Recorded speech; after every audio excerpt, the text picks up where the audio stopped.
All right, let's be honest with each other for a second. Some of you are carrying something heavy today, and I don't mean your bag. I mean you woke up this morning looking at yourself in the mirror and went, oh, here we go again. And you have no idea how you're going to get through this week, let alone this year. Some of you in what we're going to call a pit. Now listen, a pit is not just a bad Tuesday. A pit is not just traffic or that rude email from your boss. A pit is a season. A pit is when the floor just drops out underneath you. It's that phone call you get and your knees actually go weak, like you're holding onto the counter. It's that betrayal from someone who looked you in the eye and said, I've got you. And they didn't. It's that dream that had your name on it, and now it feels like a joke. When you land in a pit, most of us ask the same question. And it's the most human question you can possibly ask. We look up to the sky, to that tiny little circle of light above us, and we say, why? Why me? Why now? God, seriously? Where are you? Today I want to suggest something that might sound a little strange at first, but while you are asking why, God is asking how. Not how did you get there, he already knows that. But how are you going to respond? Because here is a truth that changed everything for me. Your response to a pit determines the reach of your future. Your responses to everything are literally writing your life story. And we're going to look at the man who became arguably the greatest pit survivor of all of human history. And his name is Joseph. And before we're done, I think you're going to see yourself in this story in a way you never have before. So most of you know Joseph, at least vaguely, but he was the son of Jacob. And he was unashamedly his father's favorite kid. Jacob gave him that famous coat. The NLT translation calls it the beautiful robe. And honestly, that coat is basically a giant billboard that says, my dad loves me more than he loves you. Joseph also had those wild dreams where his brothers are down bow before him. And I just love this about Joseph. Joseph tells them those dreams. Like he just tells them, probably at breakfast. Honestly, Joseph has zero social awareness and 100% faith. And it is both his superpower and his problem. But then in Genesis 37, his world collapses. His brothers, the people who were supposed to have his back, see him coming from a distance and they say, oh, here comes the dreamer. And they plot to kill him. They strip him of his beautiful robe and threw him in a pit, a literal pit. And then, this detail absolutely gets me every time. Genesis 37 verse 25 says, then they sat down to eat their meal. His brothers threw him in a hole and then they sat down for lunch. While he was right there in a hole. That was just cold, man. Eventually they fished him out and sold him to a passing caravan of slave traders heading to Egypt. Now imagine this. Here's Joseph, 17 years old. He's in the back of that caravan, chained, watching his homeland disappear over the horizon. His mind had to be on fire with whys. Why did my brothers hate me this much? Why didn't God stop them from doing this? Why did God give me those dreams if this is where they head? Here is the danger. And this is the thing I need you to hear.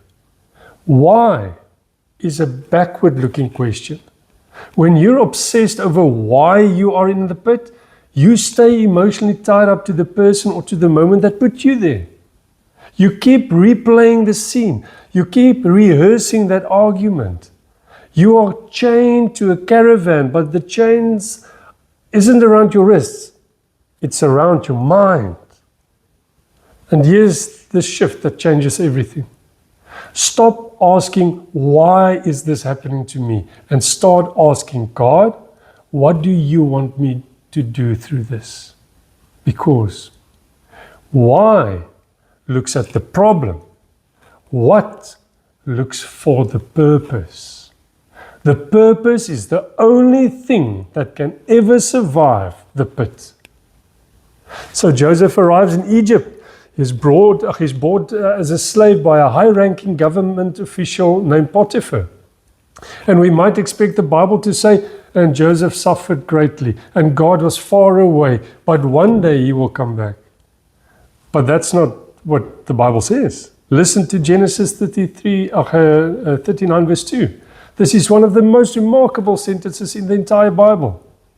The Lord was with Joseph, so he succeeded in everything he did as he served in the home of his Egyptian master. Did you catch that? The Lord was with Joseph. When?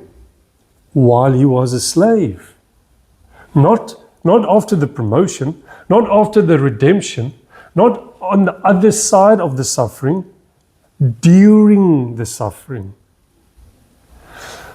We have been taught by culture or by our own wishful thinking, or maybe even by some bad theology, but we've been taught that God's presence equals our comfort.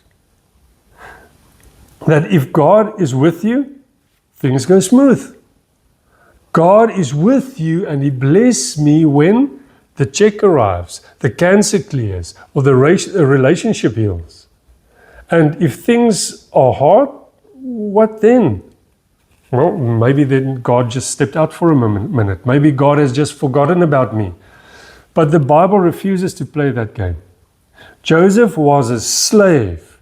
He was in a foreign country. He had lost his family, his home, his freedom, and his future, or what he thought his future was. And God was right there with him. God wasn't on his way. He was not waiting at the exit. He was present, active, working in the suffering. So let me say this to you as clearly as I can to whoever needs to hear this today. God's silence is not God's absence.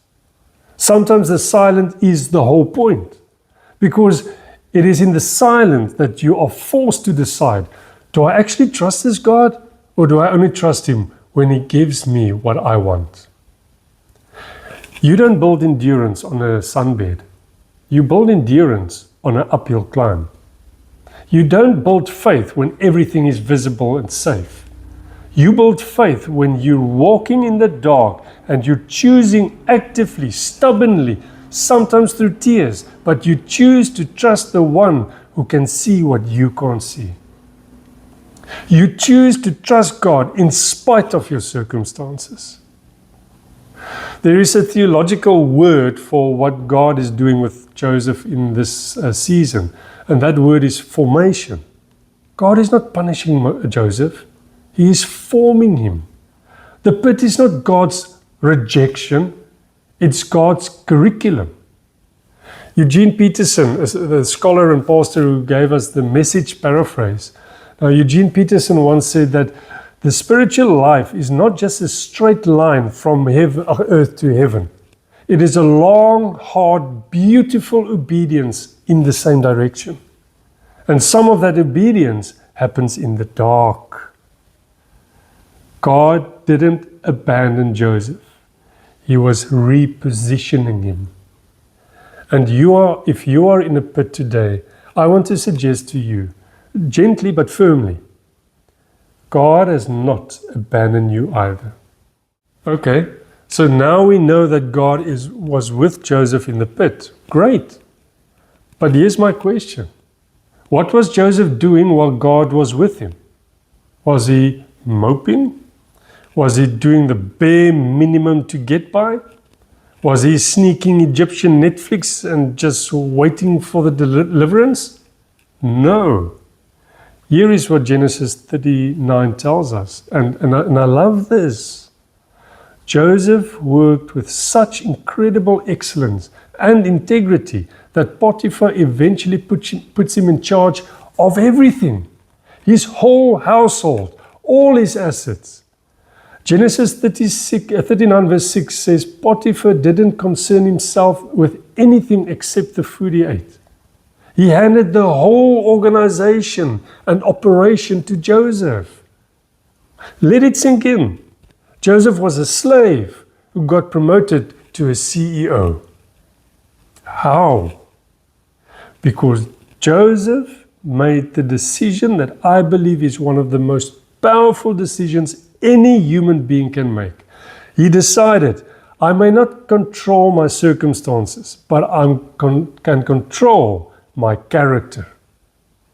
He couldn't control that he was a slave, but he could control whether he was an excellent one. This is the principle. And I want you to write this down if you are a note taker. Your circumstances are a platform, not a prison. So many of us are waiting for our circumstances to change before we start showing up fully. We think, if I had a better boss, then I'd work harder. Or if my marriage were better, then I would be more loving. Or if my health were better, then I will serve more. Joseph didn't wait for a palace to act like a king. He wore a servant's clothes and carried himself with royal integrity. And here's the theological underpinning of that. This is why it's not just motivational poster stuff. This is scriptural truth. Colossians 3 verse 23 says, work willingly at whatever you do as though you were working for the Lord rather than for people. Whatever you do.